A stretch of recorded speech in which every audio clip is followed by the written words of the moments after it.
Ya, Assalamualaikum warahmatullahi wabarakatuh, pemirsa Sultan TV, selamat pagi semuanya. Mudah-mudahan dalam keadaan sehat dan juga semangat ya hari ini. Tepat di hari Senin, tanggal 4 Oktober 2021, kita kembali menjumpai Anda tentunya dalam talkshow Bincang hari ini. Hari ini kita akan membahas tema yang sangat spesial karena bertepatan di tanggal 4 Oktober. Ini adalah hari ulang tahun Provinsi Banten yang ke-21 tahun. Dan pemirsa, untuk Anda, kami ingatkan kembali untuk memfollow seluruh media sosial kita, baik di Instagram @sultantv.co dan juga @beritasultantv, kemudian juga YouTube kita di Sultan TV dan fanpage Facebook kita di sultantv.co. Dan jangan lupa juga pemirsa bahwa tayangan kita tidak hanya bisa disaksikan melalui kanal YouTube dan juga fanpage Facebook, namun juga bisa disaksikan melalui TV satelit di Nin Media channel 065. Luar biasa pemirsa, di pagi hari ini saya sudah ditemani Bapak Adip Miftahul selaku akademisi dan juga pengamat politik atau Direktur Kajian Politik Nasional. Assalamualaikum Pak Adip. Waalaikumsalam, selamat pagi Mbak Dea, apa Baik, kabar? sehat. Pak Adip, bagaimana kabarnya? Alhamdulillah sehat, sehat mahal sekarang. Betul, sehat Pak sekarang karena masih dalam kondisi pandemi COVID-19 begitu ya Pak Adip ya? Ya, begitulah. Oke, Pak Adip silakan disapa-sapa terlebih dahulu pemirsanya atau mungkin mahasiswa dan mahasiswinya yang juga sedang menyaksikan tayangan kita, silakan. Assalamualaikum pemirsa Sultan TV dimanapun Anda berada. Ini adalah channel yang lumayan bagus menurut saya, edukasi, literasinya juga bisa kena di masyarakat. Selamat pagi semuanya, mudah-mudahan ini bagian dari kita dalam rangka menjadi pilar keempat demokrasi. Saksikan terus Sultan TV, semoga sukses selalu. Amin, terima kasih. Wah, pagi-pagi sudah dapat doa begitu ya dari Pak Adip ya. Pak Adip, silakan, ini tanggal 4 Oktober ya 2021, tepat di hari ini Provinsi Banten genap berusia 21 tahun. Barangkali Pak Adip mau mengucapkan selamat dulu untuk Provinsi Banten, silakan. Ya, Mbak Dea. Pasti saya juga orang Banten, kebetulan KTP saya ada di Tangsel. Selamat hari ulang tahun Provinsi Banten yang ke-21 tanggal 4 Oktober 2021. Mudah-mudahan masyarakatnya akan menuju makmur. Amin. Dan juga makmur selamanya. Amin. Oke. Sesuai tema kita hari ini Pak Adip, 21 tahun Banten berhasilkah menjadi provinsi? Karena kalau kita lihat struggle dan juga perjuangannya ketika akan memisahkan diri dari Jawa Barat, kemudian juga mandiri menjadi provinsi, yakni Provinsi Banten. Mungkin kita lihat sejarahnya terlebih dahulu barangkali Pak Adip, pemirsa Sultan TV juga ini perlu diinformasikan kembali. Seperti apa Pak? Ya. Yang pertama, saya kira bahwa ada beberapa analisa yang bisa kita lihat begitu, apalagi kalau kita lihat usia 21, ibarat manusia ini sudah dewasa begitu. Nah, makanya kita akan melihat dari sisi-sisi kajian begitu. Yang pertama tentunya kalau dari sisi umur harusnya sudah dewasa, ya orang dewasa itu kalau ibarat manusia sudah pandai bersolek, kalau perempuan kan ibaratnya kalau laki-laki juga sudah merencanakan masa depan yang lebih baik dengan membangun keluarga begitu. Itu kalau kita analogikan sebagai umur manusia. Nah, ketika Banten kita lihat di 21 tahun, saya kira banyak pencapaian, tetapi juga banyak juga kelemahan-kelemahan yang saya kira belum bisa terselesaikan hingga saat ini begitu kan. Apalagi pemimpin demi pemimpin sudah berganti, apalagi kalau trigger dulu pembentukan Banten itu kan bagaimana biar Banten ini juga orang-orang yang ada di Banten orangnya bisa makmur, sejahtera begitu. Nah, kata-kata makmur dan sejahtera ini saya masih melihat hanya dalam jargon-jargon kampanye begitu, tetapi ketika berkuasa ya jauh dari kenyataan sebenarnya. Ini realitas yang harus kita akui begitu. Yang pertama tentunya kalau kita lihat normatif, kalau saya lihat pemberitaan yang 1, 2, 3 hari ini ya Banten berhasil semua kalau kata media kan gitu. Yeah. Kita lihat misalnya soal WTP yang sampai 5 kali berturut-turut, konon itu tidak bisa dipecahkan zaman pemimpin yang dahulu misalnya. Kalau kita lihat Jalan Banten juga mulus semua begitu. Dia juga dibanggakan soal penghargaan-penghargaan. Itu kan sisi-sisi normatif. Dan saya kira saya berani bertaruh bahwa Kalau sisi-sisi itu kita hadapkan pada realitas, saya kira bisa dibantah itu semua, kan gitu. Kalau dari sisi normatif, dari sisi tekstual, ya semuanya bagus. Klaim yang disampaikan oleh Pemprov bagus. Tetapi yang kedua, saya akan mengkritisi soal apakah itu sesuai dengan realitas yang ada di lapangan. Tentu saja banyak yang tidak sesuai gitu kan. Kalau bicara wajar tanpa pengecualian misalnya, sekarang Pemprov Banten juga lagi dalam tanda kutip menurut saya berdarah-darah ingin sampaikan kepada publik bahwa mereka tidak ada misalnya reformasi birokrasi baik-baik saja. Ternyata kan tidak. Banyak dugaan-dugaan korupsi yang saya kira mau dulu dikuasai dinasti dan sekarang dikuasai oleh Pak WH, saya kira sama saja. Reformasi birokrasi ternyata ya masih mandek-mandek juga kan gitu. Banyak misalnya informasi yang saya dapat ya kalau dia memang dekat dengan si ini ya cepat naik pangkatnya. Bahkan ada orang yang dilantik itu dia nggak tahu, bahkan ada orang yang dilantik itu orangnya sudah pindah gitu. Jadi di situ kalau kita mengamati dalam satu sisi reformasi birokrasi saya masih mengatakan gagal begitu. Yang kedua misalnya kalau kita bicara sisi korupsi, saya kira juga sama. Hari ini Banten malah dilanda dugaan-dugaan korupsi yang menurut saya luar biasa gitu. Ada mulai dari kasus maling ping itu misalnya, dugaan korupsi masker, bantuan hibah dan lain sebagainya. Saya kira ini juga akan janji Pak WH yang sudah mau turun di periode pertama, saya kira masih jauh dari soal bagaimana reformasi birokrasi, Banten bebas dari korupsi. Makanya kalau kita balikan kepada wajar tanpa pengecualian, saya kira biar publik yang menilainya. Tapi kalau saya lihat bahwa ini teori dan prakteknya sungguh-sungguh sangat berbeda begitu, Mbak Dea. Oke, artinya kalau permasalahannya dulu misalnya kita membicarakan politik dinasti kemudian juga akar korupsi, nyatanya di kepemimpinan Pak WH ini masih terjadi begitu ya Pak Adib ya? Ya, saya kira sama saja karena politik di Banten masih dimaknai ya bagi-bagi kekuasaan sebenarnya. Ketika dia yang merebut ya sebenarnya yang main itu saja kan gitu. Contoh terbaru adalah ketika dugaan korupsi di SMKN 7 Tangsel kalau tidak salah. Kan itu kan diduga orang itu kan yang terlibat adalah yang dicokok yang diperiksa KPK itu kan orang terdekatnya Pak Gubernur kan gitu. Jadi saya kira ini hanya bungkusan saja kalau dinasti begini, kalau sekarang sama saja saya kira. Bahwa malah yang menonjol adalah di Banten ini political business begitu. Jadi siapa yang dekat dengan kekuasaan dia yang menikmati kan gitu. Makanya kalau dana hibah, saya kira juga saya sering mengkritisi dana hibah itu tak lain dari bagi-bagi kekuasaan sebenarnya. Atau sebenarnya prosesnya kan sekarang lagi disidikan di kejaksaan. Kental akan orang-orang itu kan hanya untuk menaikkan dukungan politik sebenarnya ketika hibah-hibah itu disebar kan gitu. Kalau tidak tidak berlaku untuk bagi-bagi kekuasaan, saya kira kan pasti prosesnya dengan baik dan benar kan. Ternyata kan banyak dugaan korupsi juga di situ gitu. Jadi setumpuk persoalan-persoalan di Banten, saya kira wajar ketika mahasiswa kemarin itu atau masyarakat ya menggelar pesan-pesan yang menurut saya cerdas. Mereka bikin spanduk, terima kasih Pak WH Andika, ternyata reformasi birokrasi masih gagal. Itu kan realitas ternyata. Masyarakat melihat itu. Kalau kita bandingkan dengan pencapaian apa yang dikatakan Pemprov hari ini, saya kira jauh gitu loh. Jadi ada dua sisi dan saya kira masyarakat sudah menjadi pintar. Di mana mereka yang akan menilai bahwa Pemprov Banten ini berhasil kan gitu. Tetapi kalau saya ditanya, saya akan mengatakan masih banyak kekurangan di sana-sini yang harus kita perbaiki bersama gitu. Oke, artinya masih banyak kekurangan dan juga PR-PR hal-hal yang urgensial juga ini masih banyak juga begitu ya Pak Adib ya. Lalu kalau kita telisik kesalahannya sebetulnya berada di titik mana Pak Adib? Karena kalau kita lihat secara letak geografis Banten kaya raya begitu. Dan juga kalau kita lihat banyak juga sumber daya manusia dan juga sumber daya alam yang bisa dimanfaatkan dengan sebaik-baiknya untuk kemakmuran masyarakat ya. Ya, kalau kita bicara titik salahnya di mana, saya kira eksekusi di sini ya. Ingat ya, mohon maaf, kalau Banten itu kan kalau kita bicara misalnya pendapatan asli daerah masih maksimal itu ya mungkin dari sektor daerah Tangerang Raya, Cilegon gitu kan.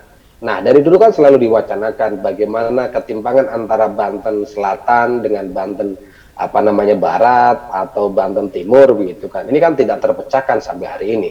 Jadi pembangunan itu mau nggak mau masih tersentralistik di beberapa daerah kan gitu. Ya. Nah, inilah harusnya menjadi PR. Salah menurut saya adalah kekurangannya ada di eksekusi kebijakan menurut saya. Kebijakan di Banten ya masih apa namanya yang saya kira bukan skala prioritas ya gitu. Oke lah kalau kita bicara infrastruktur mungkin itu prioritas karena memang ya banyak infrastruktur di Banten yang memang harus diperbaiki. Tetapi ketika misalnya terjadi pandemi itu kita harus melanjutkan terus support center di Banten, saya kira ini tidak tepat karena dana itu lebih baik menurut saya adalah mengantisipasi atau apa namanya mempunyai solusi bagaimana orang ini agar bisa makan dengan baik ketika terjadi pandemi. Ini saya kira kebijakan-kebijakan yang tidak dilakukan Banten begitu. Sehingga ketika kita bicara soal pandemi, soal kelaparan, soal imbas sosial, soal imbas ekonomi, saya kira ini akan apa namanya menjadi catatan panjang soal kegagalan itu gitu.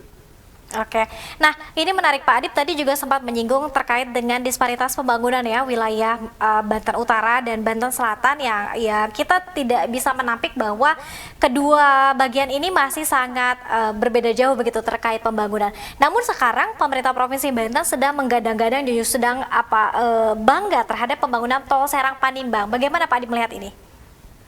Ya, saya kira kan tidak perlu dibanggakan itu. Yang bangun Banten ini sebenarnya cuma pemerintah pusat itu kan proyek strategis nasional, gitu kan. Justru malah Pemprov Banten harusnya bikin editorial besar-besaran terima kasih pemerintah pusat karena Anda lah yang kan gitu harusnya. Yang kedua adalah sektor swasta kalau kita lihat. Ingat, Mbak, Tangerang Selatan, Tangerang Raya, sekarang Tangerang Utara itu karena menjadi kota pihak swasta. Jadi justru malah yang di sini Pemprov Banten itu ya silakanlah monggo di situ kita punya wilayah silakan dibangun kan gitu istilahnya. Makanya kalau kita bicara mau fair begitu infrastruktur itu ya hanya yang diciptakan yang infrastruktur jalan saja sebenarnya kan. Tapi saya pikir tidak perlu punya gubernur keren-keren kalau cuma bangun infrastruktur asal ada duitnya ya saya kira bisa saja semua orang kan gitu. Yang menjadi masalah menurut saya adalah bagaimana yang penting orang Banten itu akses pendidikannya mudah. Sekarang coba kita berdebat mau sampai gimana pun. Ketika terjadi PPDB ini pasti rusak semuanya. Banyak ibu-ibu menangis. Ketika ada pandemi kemarin, langka soal oksigen pemerintah provinsi ada di mana? Kebijakan-kebijakan itu yang tidak ada. Kita kalau mau komparasi kebijakan ada di situ. Kalau cuman bangun jalan, Mbak, cuman revitalisasi situ, ada duitnya selesai itu masalah, kan gitu. Tapi ketika extraordinary policy gitu, kebijakan-kebijakan politik, kebijakan publik untuk memaslahatkan masyarakat ini tidak ada. Kita harus jujur. Kalau kita bicara kemarin pandemi, inilah sebenarnya Pemprov Banten itu diuji. Bagaimana dia bisa menciptakan keputusan politik yang baik untuk kemaslahatan masyarakat. Orang kemarin obat-obatan langka kita juga pusing kok di Provinsi Banten. Oksigen langka kita padahal ada pabrik oksigen di Banten katanya kan gitu. Ini yang saya kira kebijakan-kebijakan ini yang harus dilakukan untuk rakyat. Percuma kita bicara Banten berhasil segala macam. Setiap orang mau menikmati akses pendidikan, setiap PPDB pasti orang pusing. Emak-emak itu pusing, ibu-ibu pusing. Bahkan kalaupun masuk sekolah di negeri itu, uang beredar di mana-mana. Dan diduga itu dilakukan orang yang dekat-dekat yang mengatakan tim ses dulu yang waktu kampanye bekerja begitu. Ini kan banyak yang beredar di sana. Tidak pernah terselesaikan hingga hari ini. Jadi saya kira rakyat itu sudah cerdas. Kalau boleh kita ditanya secara Pemprov Banten, saya kira masih banyak yang menyebut gagal gitu. Saya kira itu Mbak Dea. Baik, Pak Adip menarik. Tadi di sebelumnya Pak Adip juga sempat singgung penanganan pandemi COVID-19. Lalu kemudian juga ketika misalnya melakukan pembelaan bahwa pandemi COVID ini tidak hanya melanda Provinsi Banten, dunia begitu ini juga dilanda COVID-19. Namun pemerintah Provinsi Banten juga ini menjawab bahwa banyak juga nih dana program-program yang harusnya dialokasikan untuk yang lain, namun sudah direfocusing untuk penanganan COVID. Tanggapan Pak Adip? Ya, pertanyaannya adalah sejauh mana transparansi refocusing anggaran 50% itu. Justru kalau saya malah mengapresiasi pemerintah pusat.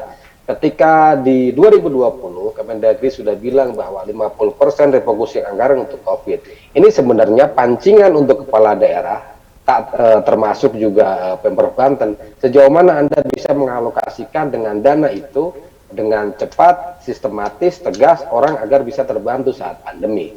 Pengukurannya lewat apa? Ya sekarang kemarin terkait pandemi, orang masih susah makan, tapi sport center jalan. Ketemunya di mana? Kan gitu. Ini kan miris sebenarnya gitu. Jadi hal-hal ini yang saya kira tidak dilakukan oleh Pemprov Banten secara maksimal gitu. Tadi saya katakan bahwa ketika oksigen langka, obat-obatan langka, bagaimana stimulus terhadap UMKM yang kecil-kecil situ? Seolah-olah rakyat kecil ini kan berjalan sendiri, ketika mereka dagang, mereka diorak-orak gitu kan, kalau kata orang Tangerang diorak-orak, nggak boleh dagang karena tidak sesuai dengan protokol kesehatan. Tetapi mereka nggak dibantu. Kan ini kan menjadi sebuah masalah gitu. Makanya saya kira ini yang harus menjadi catatan untuk ke depan, Mbak Dea. Oke. Oke, baik. Pak Adip, nanti kita akan lanjutkan lagi ya. Semakin menarik perbincangan kita. Kita harus jeda terlebih dahulu. Nanti kita akan lanjutkan lagi di segmen kedua, Pak Adip. Tetap bersama kami pemirsa dalam Bincang hari ini.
Ya, terima kasih pemirsa Sultan TV Anda masih bersama kami. Kita masih bahas 21 tahun Banten berhasil KJ di provinsi. Masih bersama dengan Pak Adip Miftahul, akademisi pengamat politik selaku sekaligus ya Direktur Kajian Politik Nasional yang masih membersamai kita di hari ini.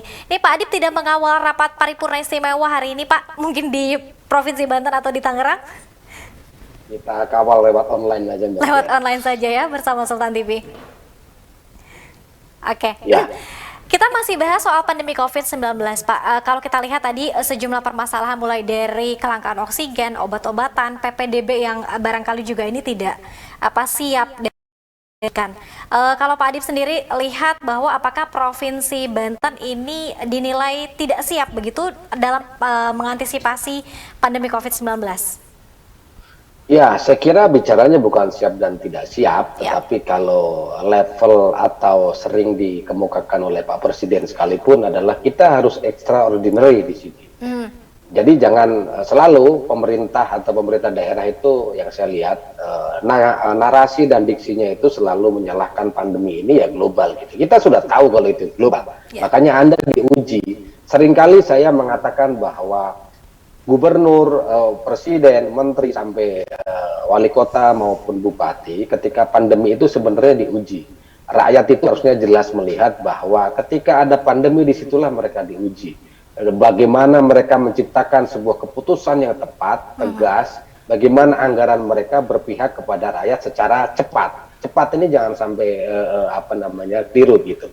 Karena apa adalah langkah-langkah extraordinary. Karena gini Mbak Dea, kalau kita melihat kinerja dari para kepala daerah itu mohon maaf, kalau saya sering melihat bahwa itu rutinitas, anggaran sudah ada, mereka mengerjakan. Tetapi ketika pandemi ini tatanan dunia berubah semuanya gitu. Dari situlah kalau rakyat itu pintar menurut saya, kinerja mereka itu dilihat dari saat pandemi. Bagaimana pemimpin dilihat dia bisa menciptakan sebuah keputusan yang begitu cepat tapi berpihak gitu loh. Entah itu bagi-bagi beras, bagaimana refocusing 50% anggaran itu bergerak buat masker, hand sanitizer segala macam. Bagaimana ketika PSBB disekat tapi masyarakat dijamin. Kalau kita dilihat di Banten, maaf kata saya bilang, saya diwawancara dengan media-media lain juga saya sebut bahwa PPDB di awal saja itu hanya 2 minggu yang penyekatan itu efektif, setelah itu nggak ada gitu. Nah, disinilah kita melihat bahwa kalau kita bicara Pemprov Banten, ya ternyata masih banyak kekurangan. Adapun pandemi misalnya tidak mata secara penuh, ya dari sisi-sisi kebijakan banyak yang terjadi dugaan-dugaan korupsi juga akhirnya kan gitu. Makanya saya kira bahwa kalau mau dikatakan Banten itu memang sungguh-sungguh dalam menerapkan good government, good governance gitu kan, ya refocusing anggaran 50% itu transparansi saja arahnya kemana dana itu. Tapi saya kira kan nggak ada di situ. Coba kita cek sekarang, transparansi 50% refocusing anggaran, saya kira masih jauh, kita susah untuk mengaksesnya gitu. Nah, disinilah saya kira bahwa masih retorika soal bagaimana, kadang saya agak sedih ketika Pak WH bilang begini kan, saya dirinya untuk mewakafkan dirinya untuk Pemprov Banten. Saya kira itu kata-kata yang menurut saya terlalu berlebihan karena realitasnya kan masih jauh dari kenyataan begitu. Ini saya kira menjadi PR dari Pemprov saat ini, usia 21 tahun tapi banyak harus dikerjakan, tetapi di sisi lain banyak menurut saya pencitraan yang tidak usah dipublikasikan menurut saya gitu. Oke, baik. Nah, tadi di segmen sebelumnya Pak Adip juga menyinggung soal bagaimana cara mengeksekusinya ketika SDM dan SDA-nya barangkali ini sudah mendukung untuk kemajuan dan juga kemakmuran Provinsi Banten. Ini menjadi pertanyaan yang menarik juga. Kemudian bagaimana ketika estafet kepemimpinan dari gubernur satu dengan gubernur yang lainnya, apakah kemudian ini ada perubahan program kembali begitu Pak Adip? Ya, saya kira kan kedewasaan politik kita menjadi salah satunya ya. Kadang-kadang gini, karena mentang-mentang ini adalah pemimpin yang dihasilkan dari proses politik, tapi kalau misalnya ada program yang bagus, mungkin tidak dilanjutkan lagi. Begitu ganti pemimpin, berbeda lagi. Ini yang saya kira menjadi masalah kita. Kearifan, kebijaksanaan dalam politik ini kadang-kadang tidak ada gitu kan. Nggak usah malu-malu lah, kalau yang dulu bagus ya diambil saja, misalnya kan gitu. Nanti suksesor juga diambil saja. Tetapi saya kira gini, Banten ini membutuhkan tokoh-tokoh yang menurut saya yang ditunggu masyarakat adalah pemimpin yang punya visi misi yang jelas, bagaimana visioner gitu. Dengan cepat, PR Banten ini apa sih? Kemiskinan, pengangguran, akses kesehatan, akses pendidikan. Saya kira mau dihitung mau model gimana pun, 4 itu yang paling dominan. Setelahnya itu ya infrastruktur paling nomor 5 lah ya. Tetapi saya kira 4 itu yang sering cepat ingin didapatkan oleh masyarakatnya. Dan kepekaan ini saya kira masih kurang maksimal gitu loh. Makanya kalau mereka yang nanti mau bertarung di Banten, kalau punya 4 unsur itu saya kira ditawarkan dengan program yang jelas, saya kira akan diminati oleh masyarakat gitu. Alih-alih mereka akan melihat bahwa ini yang harus saya pilih. Ketimbang kan yang terjadi kan memang selama ini ya antara pemimpin satu suksesinya yang ini saya kira tidak berubah secara signifikan begitu Mbak Dea. Oke, ini menarik ya. Kadangkala ketika misalnya ada pemimpin yang misalnya visioner tadi yang disebut oleh Pak Adib, namun kemudian berbenturan dengan mungkin politik identitas, harus asli putra Banten. Bagaimana nih Pak Adib? Ya, saya kira kan ya kita tidak bisa menafikan itu. Memang kalau di Banten ini kan politik identitasnya kental. Tetapi saya kira masyarakat sudah lambat laun akan semakin pintar. Ini kan tergantung nanti siapa yang mau berkuasa. Termasuk Sultan TV seperti ini kan. Bagaimana kita mengedukasi masyarakat. Sehingga ketika literasi politik itu tumbuh dengan baik di masyarakat, masyarakat menjadi lebih pintar gitu. Makanya kadang kita juga ikut sedih. Walaupun saya juga putra Banten kan pendatang gitu istilahnya lah ya. Karena kan saya ada di daerah Tangerang gitu. Tapi saya lihat bahwa inilah menjadi PR kita. Di Banten masih siapa yang punya uang yang banyak, dialah yang menang. Ini yang kadang-kadang harus kita edukasi lagi masyarakat. Bahwa kesenjangan, bagaimana soal kemiskinan, ini masih mendera di saudara-saudara kita di Banten. Ini yang harusnya menjadi PR. Makanya saya kira bahwa Banten harus ketika refleksi momentum ulang tahun ke-21 harusnya kita dalam tanda kutip kita melekkan mereka bahwa ini loh pencapaian yang belum, ini loh yang sudah gitu. Kita juga harus fair di situ. Nah, disitulah mereka diisi oleh kita soal edukasi-edukasi yang baik bahwa politik-politik identitas itu juga bisa ditanggapi dengan baik atau bisa dilakukan dengan baik tergantung ketika masyarakat sudah pintar. Saya kira mereka akan memilih sendiri jalan politiknya begitu Mbak Dea. Oke, punya penilaiannya sendiri begitu ya. Oke, Pak Adib, ini menarik tadi disinggung juga soal angka kemiskinan yang mungkin meningkat ya, apalagi di tengah pandemi COVID-19 yang juga mendera Provinsi Banten. Kemudian angka pengangguran di mana pandemi COVID lagi-lagi juga ini menutup banyak sekali industri yang ada di Provinsi Banten. Namun kalau kita lihat dari jumlahnya, industri di Banten juga kan kaya. Di mana masalahnya? Ya, saya kira kan ini tidak punya kebijakan yang pas ya, yang progresif soal mengatasi pengangguran. Hampir di setiap setelah Lebaran kita pasti berbicara soal pengangguran. Itu selalu menjadi PR Pemprov Banten begitu. Nah, ini kan menjadi masalah. Jadi jangan sampai nanti pandemi ini menjadi kambing hitam. Oh, ini gara-gara pandemi, ini masalah global. Gitu. Makanya saya tadi katakan bahwa 50% refocusing anggaran itu harusnya ketika mereka yang nganggur, dinas terkait memberikan stimulus. Penambahan modal, membuka lapangan kerja baru lewat misalnya UMKM, saya kira masih banyak. Cuman permasalahannya adalah dinas terkait turun nggak, Pemprov turun nggak kan gitu. Paling kan hanya acara-acara seremonial yang terjadi gitu loh. Soal misalnya perusahaan-perusahaan di Banten banyak saya kira. Tetapi kan ketika kita harus berdamai dengan corona, ini kan juga harus membutuhkan regulasi yang jelas dari pemerintah provinsi begitu. Misalnya Anda tetap beroperasi tapi prokesnya ketat, ini ada orang yang nganggur tetap ditahan atau seperti apalah itu. Ketika 50% juga refocusing anggaran, kan pasti ada dinas-dinas yang tidak bekerja. Ya, kalau pemimpin yang tegas ya harusnya misalnya dinas PUPR misalnya atau dinas pariwisata yang kerjaannya sedikit kita alihkan misalnya untuk dinas kesehatan dalam sementara waktu tidak permanen begitu bisa juga turun memberikan edukasi soal langkah-langkah yang diambil Pemprov Banten untuk penanganan COVID kan bisa juga seperti itu. Tapi saya kira kan ini tidak dilakukan. Di sisi lain orang susah makan. Tapi di sisi lain orang juga melihat gaji-gaji ASN Pemprov Banten juga banyak kan gitu. Nah ini kan akhirnya menjadi sebuah ketimpangan.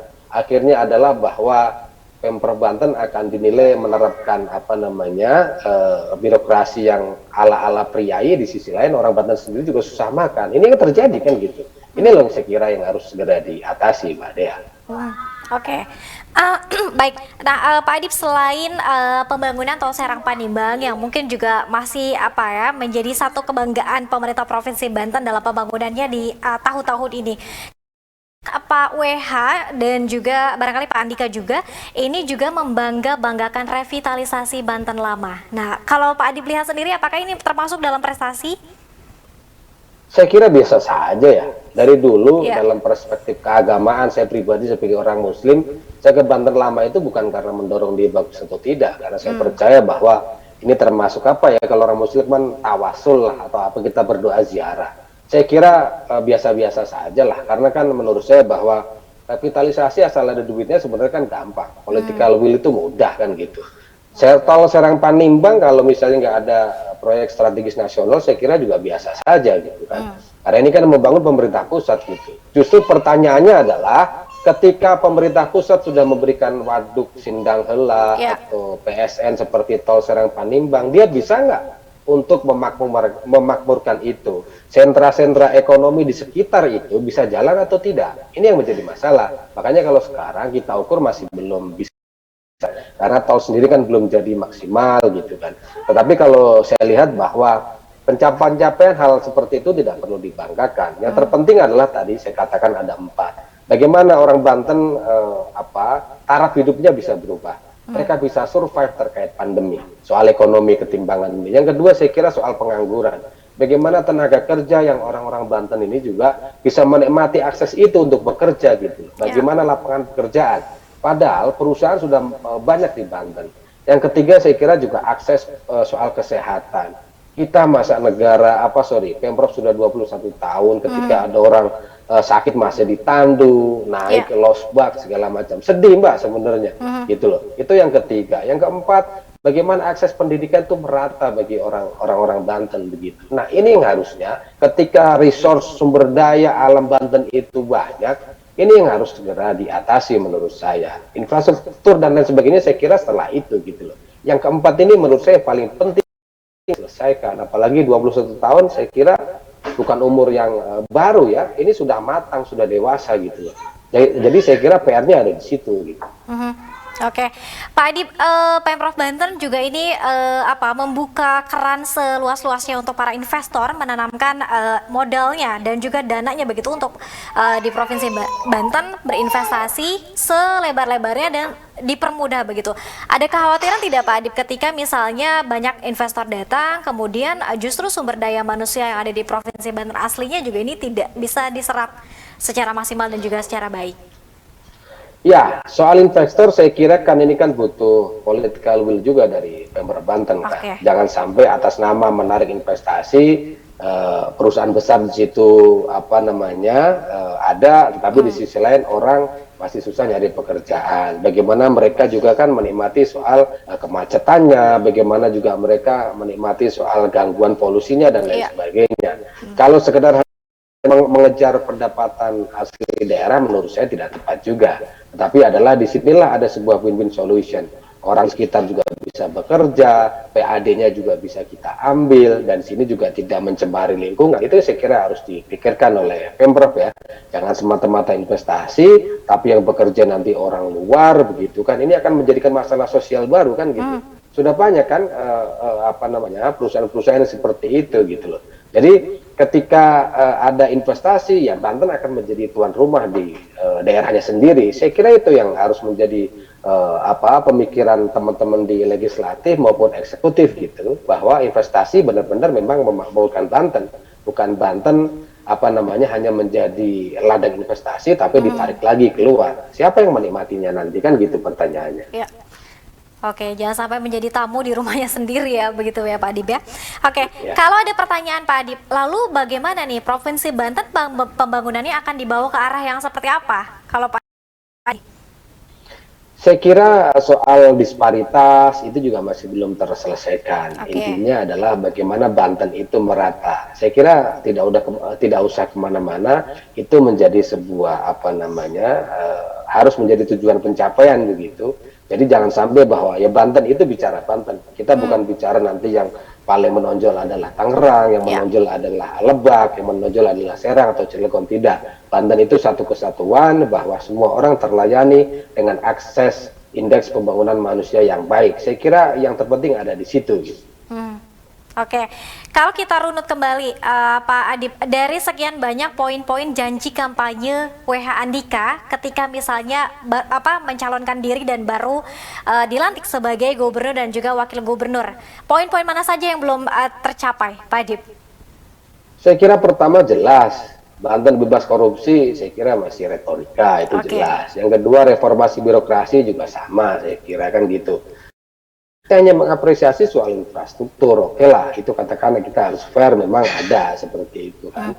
Bagaimana Pemprov juga menciptakan disparitas infrastruktur yang kadang memang jauh sekali gitu kan. Ini yang saya kira harus kita akui. Tetapi soal akses pendidikan masih sama, saya kira. Akses kesehatan saya kira walaupun ada perkembangan sedikit, saya kira juga masih sama.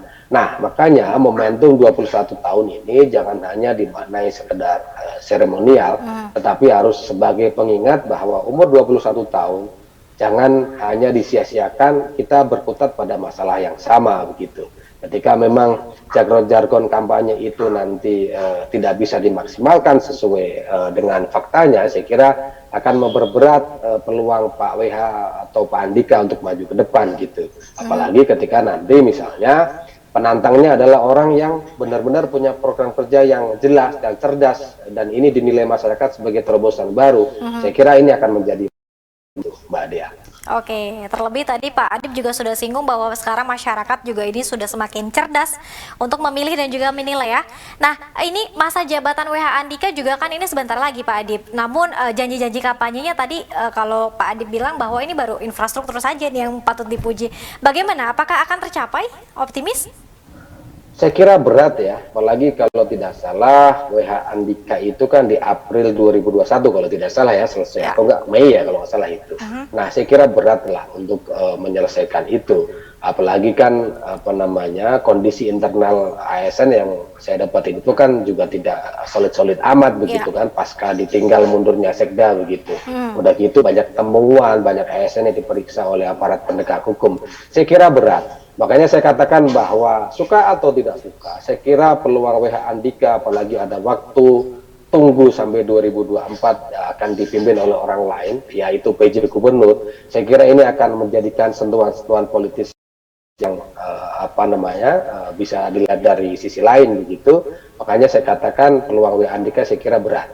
Makanya ketika misalnya ada figur-figur baru yang bisa membuat sebuah tawaran program kerja yang baik, visi misi yang baik, saya kira ini akan menarik. Oke, Pak Adip, barangkali di kajian politik nasional dinaungi oleh Pak Adip, ini meneliti juga Pak terkait dengan tingkat kepercayaan WH kepada Bapak WH dan juga Pak Andika saat ini seperti apa Pak? Apakah menurun? Ya, saya kira kita belum menggelar survei secara akademis ya, tetapi kalau saya lihat dari informasi-informasi yang sekunder begitu, memang kepercayaan bisa dikatakan adalah stagnan gitu ya, bahkan malah cenderung di bawah 50%. Kalau tidak salah itu kemarin juga ada teman-teman yang melakukan survei itu ada di 45 kalau tidak salah ya. Ini saya kira sebuah kemunduran, padahal harusnya petahana itu dengan pencapaian yang dideklar kepada publik banyak itu harusnya mereka sudah mengantongi minimal 70%. Tapi ini masih 50% belum, saya kira ini akan menjadi beban yang berat ya.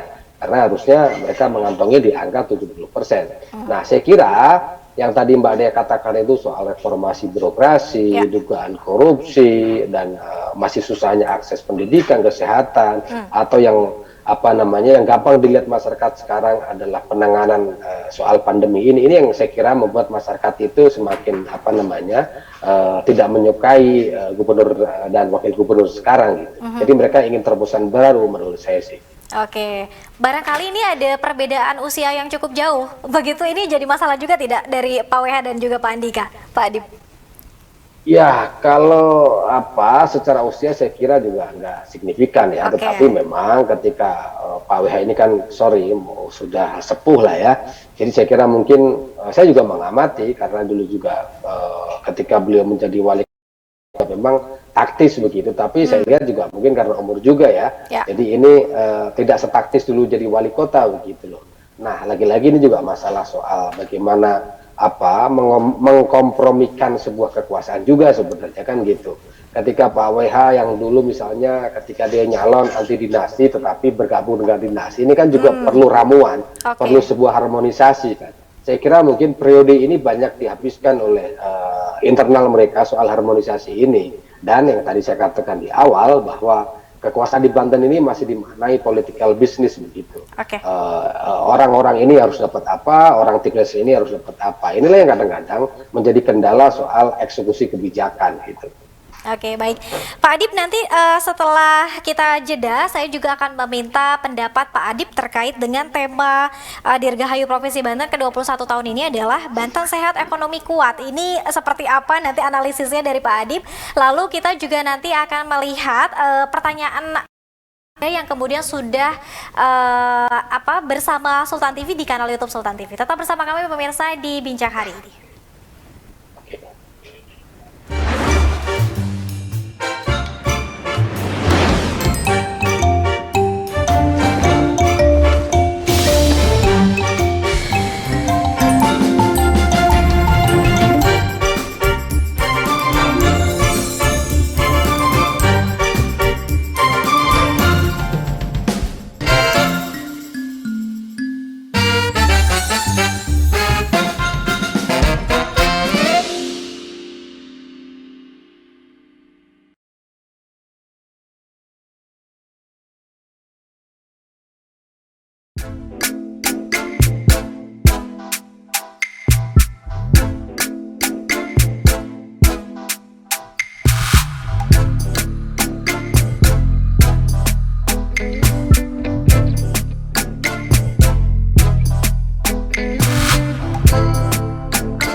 Mata benda, karena benda itu sebuah pohon, jadi kami coba masukkan menjadi sebuah filosofi ke dalam motif batik. Awalnya memang kami ingin membuat sesuatu yang makanan tapi tidak bisa, jadi kita adopsi saja daun benda itu menjadi sebuah desain batik, karena kita tahu sendiri bahwa batik adalah identitas Indonesia, yaitu kita buat. Harapan kami semakin banyak masyarakat Indonesia yang mencintai batik Indonesia.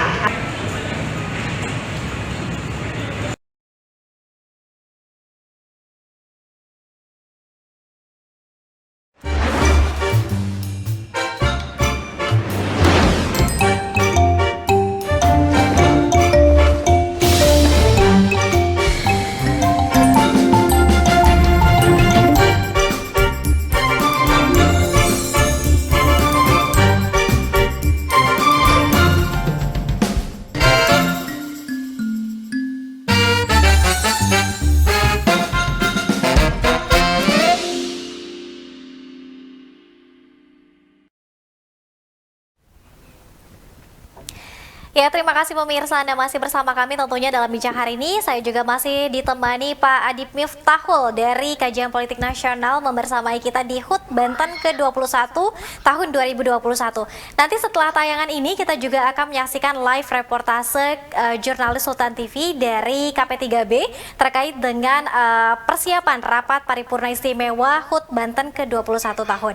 Baik, Pak Adip, sebelum kita membacakan pertanyaan-pertanyaan yang sudah mampir begitu ya di kanal YouTube Sultan TV, tadi kita kembali ke tema kita di tahun ini bahwa Banten Sehat Ekonomi Kuat. Wah, kalau kita lihat bagaimana analisis Pak Adip nih terkait dengan tema yang diambil oleh pemerintah Provinsi Banten tahun ini. Ya, saya kira kalau dari tekstual temanya bagus. Banten sehat, ekonomi kuat gitu kan. Tapi saya kira inilah yang harus menjadi tanggung jawab Pemprov saat usia 21 tahun. Momentum ketika hari ini adalah 21 tahun, inilah yang harus bertanggungjawabkan kepada masyarakat. Makanya kan dulu bahwa prediksi di awal COVID-19, bagaimana kita harus hidup berdampingan dengan corona, inilah yang harus menjadi responsibility kepada rakyat. Bagaimana penanganan pandemi juga jalan, ekonomi juga jalan. Nah, pertanyaannya adalah bagaimana mengharmonisasikan keduanya itu gitu. Jadi ketika kesehatan juga ditangani dengan baik, tapi ekonomi juga ditangani dengan baik. Nah, saya kira kalau kita melihat penanganan Pemprov Banten saat pandemi, ini yang harus segera dimaksimalkan lagi. Karena di sisi lain kan akses kesehatan saat pandemi kan juga masih menjadi sebuah keprihatinan gitu kan. Banyak memang ternyata ya Banten ini rumah sakitnya yang perlu didorong harus ada lagi misalnya gitu, terutama rumah sakit milik pemerintah Pemprov kan gitu. Nah, saya kira juga penanganan ekonomi saat pandemi ini juga harus ditingkatkan lagi. Kita ingat betul bahwa soal misalnya bansos dari Pemprov juga masih tidak merata. Inilah yang menjadikan pandemi itu bukan hanya sebagai imbas kesehatan, tetapi juga imbasnya ke ekonomi jelas, imbasnya ke masalah sosial juga jelas gitu loh. Nah, saya kira kan ini yang menjadi sebuah pertanyaan. Di awal tadi pemaparan global kita, Mbak Dea, bahwa soal 50% refokusi anggaran ini memang harus betul-betul kepada kemaslahatan masyarakat Banten terkait penanganan pandemi. Ketika Bantennya sehat, ekonominya kuat, ini bukan hanya sekedar slogan, tetapi ada memang kebijakan-kebijakan itu untuk pro rakyat begitu loh. Orang jangan sampai susah makan, orang jangan sampai susah juga ketika mereka mau berusaha gitu loh. Nah, ini yang menjadi masalah. Ketika mereka memang punya solusi yang baik, Pemprov ini mendampingi mereka di saat mereka susah, jangan senangnya saja ketika mereka baik-baik saja mereka bisa dapat pajaknya, tetapi ketika mereka susah juga Pemprov harus mendampingi mereka. Ini yang saya kira menjadi bagian menjaga harmonisasi saat ini begitu. Oke, baik. Pak Adip, kita ke pertanyaan pemirsa ya yang sudah bergabung di kanal YouTube Sultan TV. Kita akan bacakan satu persatu. Pertanyaan pertama untuk Pak Adip, dengan digenjotnya pembangunan infrastruktur, apakah itu menjadi batu loncatan untuk mengambil keuntungan? Ini dari Abdan Ida Sola, silakan Pak. Ya, saya kira kan konektivitas ini penting ya. Ketika misalnya saudara-saudara kita yang dari Banten Selatan yang biasa membawa hasil kebun untuk di kota, ketika infrastruktur bagus kan setidaknya ini bisa meningkatkan ekonomi mereka. Ini juga bagus. Tapi di sisi lain juga bahwa saat pandemi seperti ini ketika pangsa pasarnya sepi kan juga sama saja. Nah, saya kira kan itu dalam artian bahwa Pemprov harus menjaga harmonisasi mereka begitu loh. Ketika misalnya banyak pengangguran, apalagi Banten ini kan sumber daya alamnya juga bagus, ketika harus mereka membuka lahan, mengaktifkan para pengangguran, ini kan juga bisa menjadi sebuah terobosan begitu. Karena kalau kita harus akui di Banten ini kan banyak kota-kota yang kota-kota satelit ya, seperti di Tangerang Raya ini kan juga bagus, Cilegon juga, Serang gitu, kota-kota itu kan bisa bisa menikmati hasil-hasil bumi dari teman-teman kita di selatan. Saya kira ketika infrastruktur ini juga menjadi bagian penting, tapi jangan melupakan bahwa penanganan ekonomi saat pandemi ini juga harus segera dikejar. Saya kira itu, Mbak Dea. Oke, baik Pak Adip. Kita ke pertanyaan selanjutnya Pak Adip dari Kang Denias Erlangga. Sport Center pentingkah menurut Bapak di tengah pandemi saat ini tetap dibangun? Silakan. Saya kira sport center penting sebagai ikon ya, tapi tidak sekarang, gitu kan. Kalau sekarang saya kira tidak penting lagi. Yang terpenting adalah menjaga masyarakat Banten ini bisa survive dulu, gitu loh. Itu yang penting menurut saya. Makanya ketika sport center itu tetap dilanjutkan, saya kira ini Pemprov Banten tidak punya aware terhadap penderitaan rakyat menurut saya. Itu kan bisa ditunda, gitu loh. Jadi saya kira bahwa sport center penting, tapi untuk saat ini tidak penting. Karena yang terpenting adalah menyelamatkan nyawa masyarakat, menyelamatkan perut masyarakat Banten itu dulu yang penting. Saya kira itu, Mbak Dea. Oke, baik Pak Adib. Kita ke pertanyaan selanjutnya dari Mbak Nasroh. Bagaimana Banten pemulihan ekonominya Pak? Banyak pengangguran juga. Apakah harus menciptakan lapangan kerja baru atau seperti apa menurut Bapak solusinya? Silakan.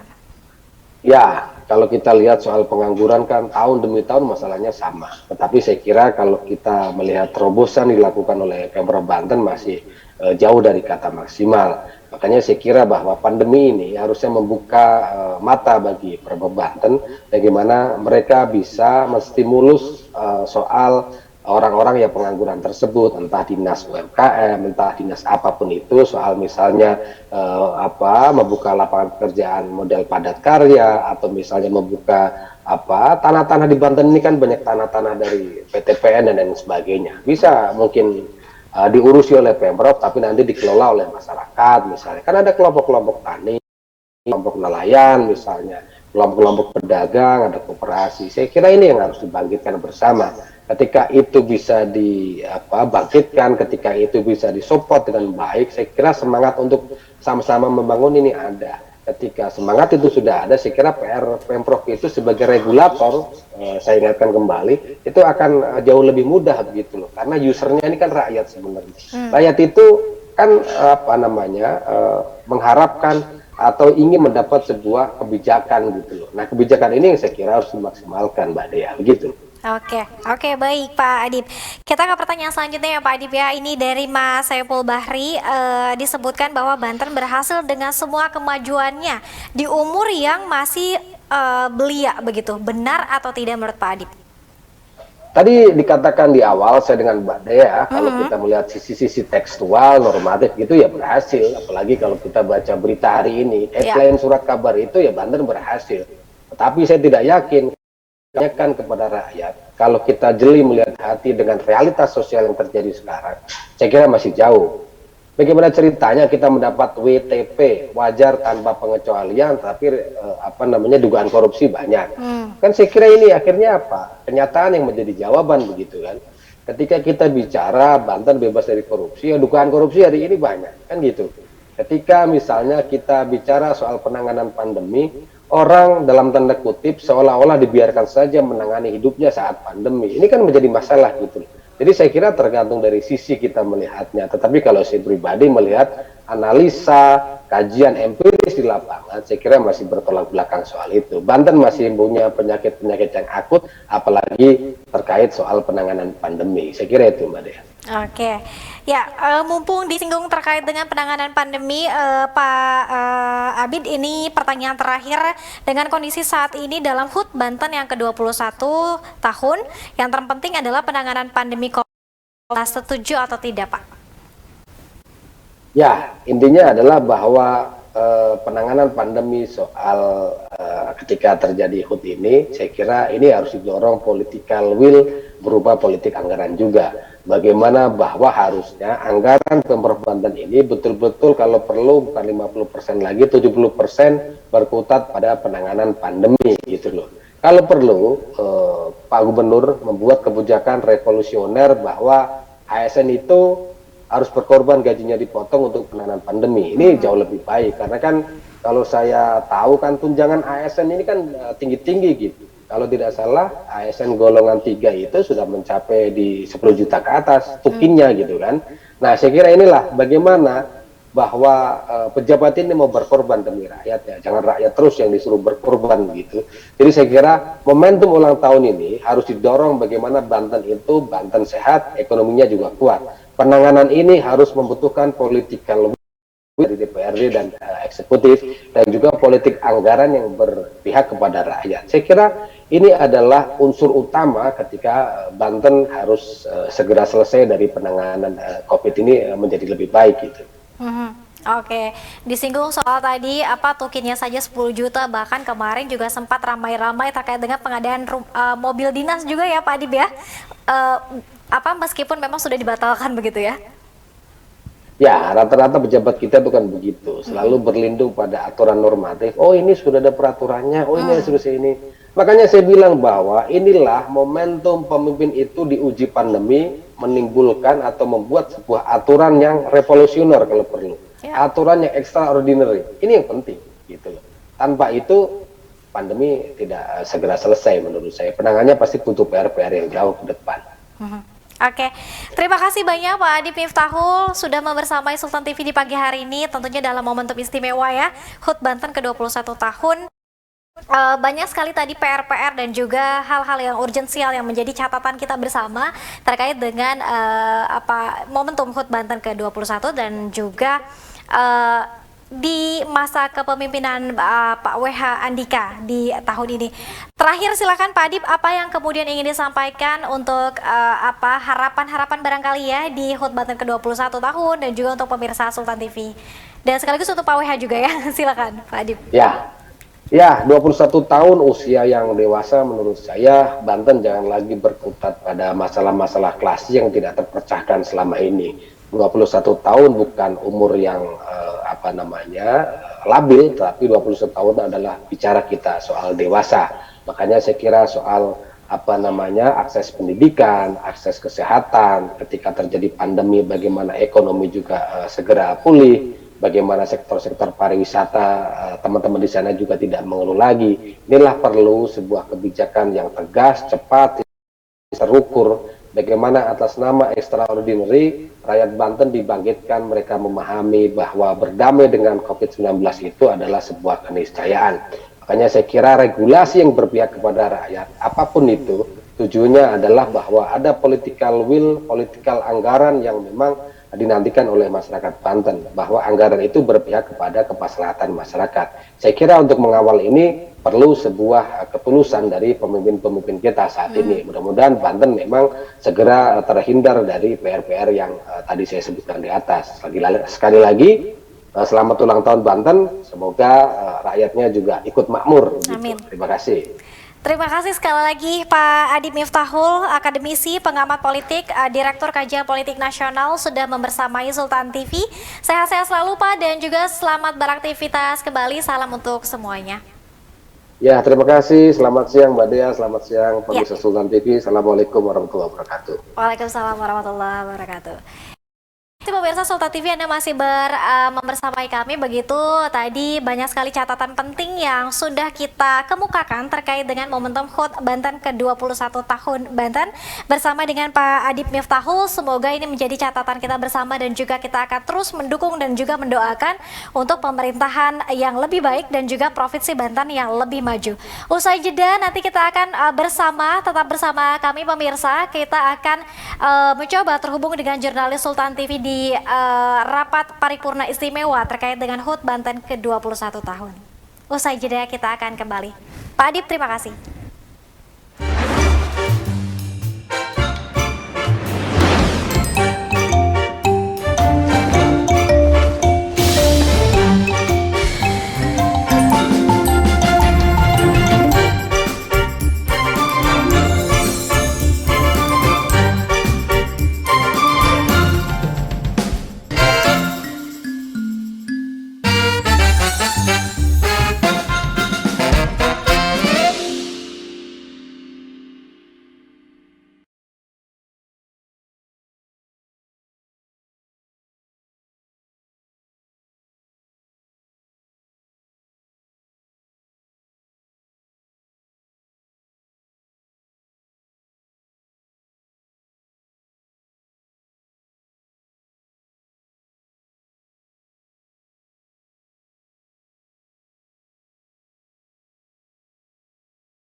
kasih pemirsa Sultan TV, Anda masih bersama kami dalam talk show Bincang hari ini. Seperti tadi diinformasikan sebelumnya bahwa kita akan terhubung dengan jurnalis Sultan TV Bian Oktario terkait dengan peliputan dan juga kondisi terkini rapat paripurna istimewa terkait dengan hari ulang tahun Provinsi Banten ke-21 tahun 2021 tepat di hari ini Senin 4 Oktober 2021. Bian, silakan laporannya. Baik, terima kasih dari Dea di studio. Saat ini saya sedang berada di ruangan paripurna Provinsi Banten, DPRD Provinsi Banten. Saat ini sedang berlangsung rapat paripurna jadi Provinsi Banten ke-21 dan saat ini sedang berlangsung acara pembacaan doa yang sedang dilakukan dan ini juga sudah kita dengarkan sambutan-sambutan dari Ketua DPR Provinsi Banten Andra ini terkait terjadi Provinsi Banten ke-21 dan dari rapat paripurna DPRD Provinsi Banten pada hari ini dihadiri Gubernur Banten Provinsi Banten yaitu Bapak Wahidin Halim dan juga Wakil Gubernur Provinsi Banten Adi Fahroni, lalu juga dihadiri pimpinan DPRD Provinsi Banten, Sekretariat DPRD, Ketua dan Pimpinan Fraksi DPRD Provinsi Banten, Forkopimda dan juga OPD dari Provinsi Banten. Dan saat ini juga yang hadiri hari jadi Provinsi Banten dari TNI, sipil dan juga sekian laporan dari paripurna Provinsi Banten. Ya, baik. Bian, kalau dilihat dari tingkat kehadirannya sendiri, apakah banyak yang menghadiri rapat paripurna hari ini atau masih banyak yang absen, Bian? Untuk saat ini cukup dihadiri banyak orang dan juga banyak tamu, dan dari anggota DPR pun ini cukup memenuhi kursi-kursi yang sudah disediakan. Dan juga untuk rapat pada hari ini juga dilakukan secara virtual dari masing-masing tempat. Anggota DPRD Provinsi Banten yang bisa menghadiri, jadi tidak hanya menghadiri di ruang rapat, tapi mereka juga menghadiri secara virtual melalui Zoom meeting. Oke, baik. Tadi sudah disampaikan oleh Bian bahwa Ketua DPRD Provinsi Banten dan juga mungkin beberapa ini sudah memberikan sambutannya. Kalau bisa Bian ceritakan sedikit apa kemudian yang ingin disampaikan dalam momentum HUT Banten ke-21 ini? Kurang lebih yang disampaikan dalam sambutannya ini terkait pandemi COVID-19 yang diharapkan ini masih bisa membangkitkan ekonomi yang ada di Provinsi Banten, dan kebangkitan ini juga diharapkan ini bisa dikolaborasikan dengan segala unsur yang ada di masyarakat dan juga berkolaborasi dengan pemerintah. Intinya kurang lebih seperti itu. Oke, baik. Kira-kira agendanya sampai pukul berapa, Bian, dan ada agenda lanjutan apa setelah ini? Agenda lainnya ini sebenarnya saat ini di DPRD Provinsi Banten juga sedang berlangsung vaksinasi massal, dan ini juga dihadiri oleh masyarakat sekitar, dan saat ini juga vaksinasi massal juga sudah berlangsung dan jadi saat ini masih berlangsung, dan mungkin nanti juga akan dihadiri oleh Gubernur. Oke, baik. Terima kasih Bian Oktario yang sudah melaporkan kondisi dan juga situasi terkini terkait dengan rapat paripurna istimewa HUT Banten ke-21 tahun 2021. Selamat beraktivitas kembali, selamat bertugas kembali Bian. Terima kasih atas laporannya. Terima kasih. Ya, pemirsa Sultan TV, demikian live reportase dari jurnalis Sultan TV terkait dengan suasana dan juga kondisi terkini rapat paripurna HUT Banten ke-21 tahun. Nanti siang kita akan kembali lagi tentunya masih dalam tema HUT Banten ke-21 tahun, dan kita juga akan terus mengupdate informasi terkait dengan rangkaian kegiatan HUT Banten ke-21. Terima kasih pemirsa atas kebersamaan Anda. Tentunya besok kita juga akan kembali hadir kembali dalam Talkshow Bincang hari ini di jam yang sama sampai jam 9 dan sampai jam 10 pagi. Akhir kata saya Delin Tamengi beserta seluruh kerabat kerja pamit undur diri. Terima kasih atas kebersamaan Anda. Wassalamualaikum warahmatullahi wabarakatuh. Selamat ulang tahun Provinsi Banten.